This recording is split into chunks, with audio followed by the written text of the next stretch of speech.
Aleluia, aleluia. O Senhor esteja convosco. Ele está no meio de nós. Proclamação do Evangelho de Jesus Cristo segundo Marcos. Glória a vós, Senhor. Naquele tempo, Jesus saiu da sinagoga e foi com Tiago e João para a casa de Simão e André. A sogra de Simão estava de cama, com febre, e eles logo contaram a Jesus. E ele se aproximou, segurou sua mão e a ajudou a levantar-se. Então a febre desapareceu e ela começou a servi-los. À tarde, depois do pôr do sol, levaram a Jesus todos os doentes e os possuídos pelo demônio. A cidade inteira se reuniu em frente da casa. Jesus curou muitas pessoas de diversas doenças e expulsou muitos demônios, e não deixava que os demônios falassem, pois sabiam quem ele era. De madrugada, quando ainda estava escuro, Jesus se levantou e foi rezar num lugar deserto. Simão e seus companheiros foram à procura de Jesus. Quando o encontraram, disseram: "Todos estão te procurando." Jesus respondeu: "Vamos a outros lugares, às aldeias da redondeza. Devo pregar também ali, pois foi para isso que eu vim." E andava por toda a Galiléia, pregando em suas sinagogas e expulsando os demônios. Palavra da salvação. Glória a vós, Senhor. Caríssimos irmãos e irmãs, hoje nós testemunhamos aqui o Evangelho que narra a cura da sogra de Pedro. Por mais que existem aí muitas piadinhas, não é, com relação a este texto, dizendo dizendo inclusive que Pedro havia traído Jesus porque ele curou a sua sogra, não é? Uma espécie de vingança aí, enfim. O que a piadinha embota, não é? O sentido profundo, místico, bonito que esse texto guarda, o evangelho que hoje nós vimos, da cura desta mulher que estava enferma, né? Em primeiro lugar, salta aos olhos, não está aqui tão nítido porque nós não temos acesso, por isso que nós ouvimos aqui das letras anteriores, ou seja, do que está escrito nesse evangelho nos versículos anteriores. Jesus ele se dirige à casa da sogra de Pedro depois de ter saído da sinagoga, o mesmo lugar em que ele expulsa um demônio. E ao expulsar o demônio, Jesus dá uma ordem para o demônio que possuía o rapaz. Ele diz: "Cala-te", e sai dele. Logo em seguida, ele vai à casa da sogra de Simão Pedro, que estava enferma, e logo depois que ele cura a sogra de Pedro, ela vai começar a servi-los. E aí, à tarde, depois do pôr do sol, as pessoas começam a levar Jesus os doentes e os demais possuídos, né? Que tudo isso aqui diz para nós, né? O que tudo isso, inclusive, tem a ver com a primeira leitura que nós ouvimos, retirada de Hebreus, que fala da identidade, não é? Da conformidade da humanidade de Cristo com a nossa humanidade, ou seja, Cristo é tão homem quanto nós. Qual é a sua missão? Em primeiro lugar, Cristo ele expulsa o demônio de um homem na sinagoga e ele vem aqui agora e cura a sogra de Pedro. Ele cala a boca de Satanás e diz: "Cala-te", e sai dele. Isso nos remonta, né, àquele episódio, aquela passagem em que a serpente seduzindo Eva, fazendo com que ela caia, Deus ele condena imediatamente a serpente. Porque com Adão, com Eva, Deus ele tabula ali um diálogo. Ele começa a conversar com os dois. Pergunta: "Adão, por que fizeste isso? Eva, por que fizeste isso?" Com a serpente ele não conversa. Ele disse: "Porque és maldita." Ele já determina uma sentença. Ele já diz aqui: "Porque és maldita, rastejarás", ou seja, rasparás o seu ventre na terra e comerás pó. É isso que Deus fala com a serpente. Do mesmo jeito, quando lhe é apresentado um endemoniado, ele não quer conversa. Ele diz: "Saia, cala-te", ou seja, não fales mais. A fala da serpente, a fala de Satanás é uma fala muito perigosa, né? É muito interessante como a figura de Satanás é colocada na imagem da serpente, porque a serpente ela tem a linguinha ali bifurcada, né? Satanás, ele é mentiroso, né? Ele é ardiloso, ele é cheio de disse-me-disse, ele não é claro nas suas palavras, ele não é claro nas suas ideias, ele é muito cheio de falatório, ele fala demais. Quem muito fala diz muito pouco, não é? Quem fala muito alguma coisa está escondendo. Satanás, ele, na sua perversidade, na sua maldade, ele vai nos seduzindo por meio dessa língua bifurcada, ele vai nos cercando, ele vai nos seduzindo, dando aquilo que nós queremos, né? Prometendo aquilo que nós queremos, que nós almejamos receber, ao mesmo tempo com a outra língua vai nos cobrando, né? Com a mesma mão com a qual ele nos derruba, ele nos joga no chão, ele nos impede de levantar de volta, ele nos prende, né? Ele cai por cima de nós. E a serpente, ela é silenciada, cala-te, ou seja, para de falar, para de seduzir esse pobre coitado que você possuiu e sai dele. O homem é curado. E aí então, ele vai fazer o quê? Vai curar a sogra de Pedro, vai curar a mulher que está enferma, vai curar a humanidade. Há um ódio aqui instaurado, uma inimizade entre a serpente, a obra pecaminosa, a obra de Satanás, o efeito que Satanás causou na humanidade. Há uma inimizade entre o pecado e a mulher. Há uma inimizade entre Deus e o pecado. Essa inimizade, ela vai se perpetuar e perpetua até hoje. Deus, ele odeia o pecado. Ele faz de tudo para dizimar o pecado. Com o pecado ele não conversa. Quando nós confessamos, por exemplo, nós chegamos no confessionário e pronto, você diz ali seus pecados, eles são perdoados e acabou, sem mais, não tem conversa. E depois que o mal é destruído, silenciado, é afugentado, ele vai e cura a sogra de Pedro, cura o ser humano, o homem. O homem ele precisa se libertar dessas amarras que o prendem, ele precisa se libertar do pecado, mas o homem ele precisa ser mantido inteiro. A sogra de Pedro, ela é curada, a mulher é curada. E qual que é o efeito disso? O que resulta dessa cura que essa mulher recebe? Ela começa a servi-los.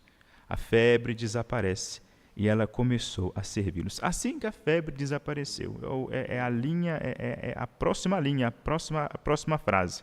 Então a febre desapareceu e ela começou a servi-los. A sogra de Pedro começa a servi-los imediatamente. Depois de ter sido curada, ela percebe ali a nota de uma generosidade muito grande por ter-lhe restituído a saúde. Ela, né, que agora provocada, tendo a sua generosidade provocada, ela busca responder a esse que a curou, servindo-a. Também nos remete outra passagem bíblica, a passagem que está lá no livro de Lucas, em que a mulher, chorando, né, derrama aquele vaso de alabastro no pé de nosso Senhor Jesus Cristo, e enxuga ali, né, chora em cima dos pés, enxuga com os cabelos, e Jesus vai dizer, essa mulher, ela muito ama, porque ela muito foi perdoada. Ou seja, só quem experimentou de fato, ou melhor, só quem viu, só quem permitiu fazer a experiência do amor de Deus, do perdão de Deus, consegue retribuir com generosidade. Só quem viu, percebeu que foi curado, ou seja, só quem estava ali aberto, só quem se permitiu ser curado, é que consegue ser generoso, é que consegue dar esse próximo passo, de responder à generosidade de Cristo com serviço, com responder essa generosidade do amor de Deus, o perdão que Ele nos concedeu, amando-o de volta. E aqui, desenhado aqui, no próprio serviço. Cristo, quando Ele cura a sogra de Pedro, por isso que tem muito a ver com a leitura aqui do livro do Gênesis, com a queda, né, do ser humano, por causa das obras da serpente. Porque aqui vai dizer, depois que ele cura a sogra de Pedro, vai dizer que à tarde, depois do pôr do sol, é que os outros doentes começaram a chegar, começaram a trazer os doentes demoniados depois do pôr do sol. Por que disso, né?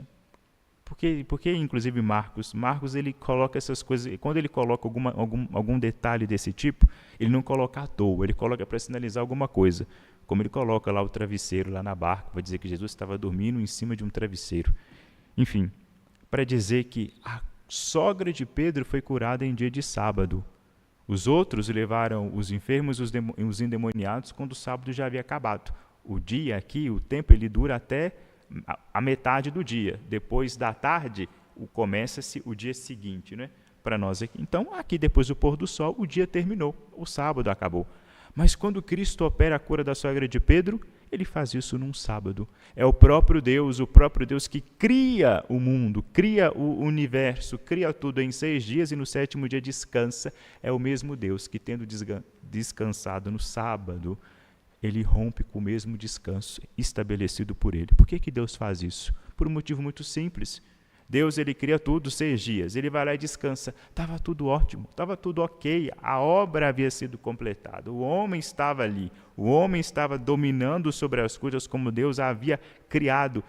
Então o homem vai lá e peca e se corrompe. O que Deus faz? Ele sai do seu descanso. Por que ele sai do seu descanso? Para recuperar o homem, para curar o homem da sua enfermidade, para fazer com que Satanás se cale e saia da vida dele, saia da frente dele, saia da sua inteligência, saia da sua imaginação. O inimigo nosso, aquele que nós precisamos crer como inimigo nosso, precisamos crer sim que ele é o nosso inimigo, é Satanás. O que diz a carta aos Hebreus? Vai dizer da encarnação do Cristo, que ele se fez homem tal como nós. Jesus participou da mesma condição para assim destruir com a sua morte aquele que tinha o poder da morte, isto é, o diabo. Cristo se fez homem para isso. Ele se fez homem para morrer e, através da sua morte, destruir o demônio, destruir Satanás. Se nós quisermos obter a cura que a sogra de Pedro obteve, ou seja, se nós quisermos possuir e obter a nossa libertação, todos nós estamos sob a influência de Satanás. Estamos sim, porque somos tentados, somos fracos, e vira e mexe damos ouvidos a ele. Não são raras as ocasiões. Ele nos seduz, com sua língua bifurcada ele nos ilude.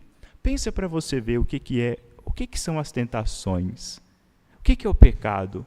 Quando ele começa na sua cabeça, porque o pecado ele começa aqui, a gente já sabe. Quando ele começa aqui, como é que funcionam as coisas? Né? Vocês já pararam para pensar que quando nós somos tentados, aquilo com o qual nós somos tentados não corresponde à realidade? Por exemplo, os pecados aí agora, quase todo mundo, né? O boom hoje em dia dos vícios se reduz quase totalmente nisso. Pecados contra o 6º mandamento. Está na cultura nossa, está na música, está na televisão, está no celular, está numa saída que você tem de casa. Pecados contra o 6º mandamento, pecados contra a castidade, estou querendo dizer. E o que vem na cabeça da pessoa quando ela é tentada a cometer pecados contra esse 6º mandamento? Não é nada. O que é isso? É ideia, é imagem, é desejo. O que tem disso? O que tem isso de concreto? Absolutamente nada. É mentira. Tem uma música muito bonita, antiga, o Bendito do Rosário, né? O Bendito do Rosário. Tem uma das estrofes que vai dizer assim: o demônio, quando atenta, é com fogo e fantasia. Ele tenta com o quê? Com mentira. Ele mente e a gente cai. Ele cerca a gente com fumaça e a gente abraça essa fumaça como se fosse uma nuvem de algodão doce. Igual aqui, está tudo, a nuvem aqui, quem olha de fora, nosso santuário, basílica, está dentro de uma nuvem, parece que está dentro de um grande algodão. Mas quem está aqui vê que é água, é fumaça, a gente não consegue pegar. Passa pela gente e vai embora. Não é palpável, é assim que Satanás nos tenta, é assim que o diabo quer nos dividir do caminho da salvação. É assim que ele nos adoece. É assim que ele vai tirando a sanidade da nossa alma, do nosso espírito. É assim que ele nos perturba, nos cutucando com a mentira. E quando a gente descobre, não é que ele está mentindo, quando nós olhamos para a realidade, ou seja, voltamos aqui para o chão, nós quase que fazemos um exorcismo, né? Quase que nós conseguimos, quase não, expulsamos assim a tentação. E cuidado, fica aqui um alerta.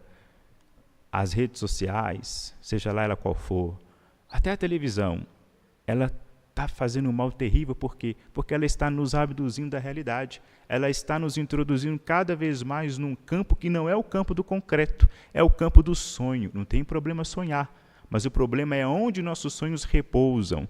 Se nós sonhamos demais, se nós ficamos com visões, desejos mirabolantes, cuidado, nós estamos sendo abduzidos da realidade. E quanto mais despregados da realidade, quanto mais alienados nós estamos, mais perigo nós corremos.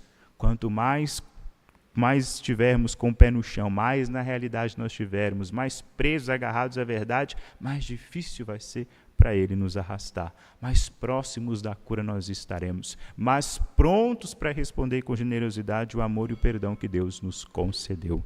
O que acontece aqui com a sogra de Pedro é o que deve, é o que vai, né? É o que precisa acontecer conosco.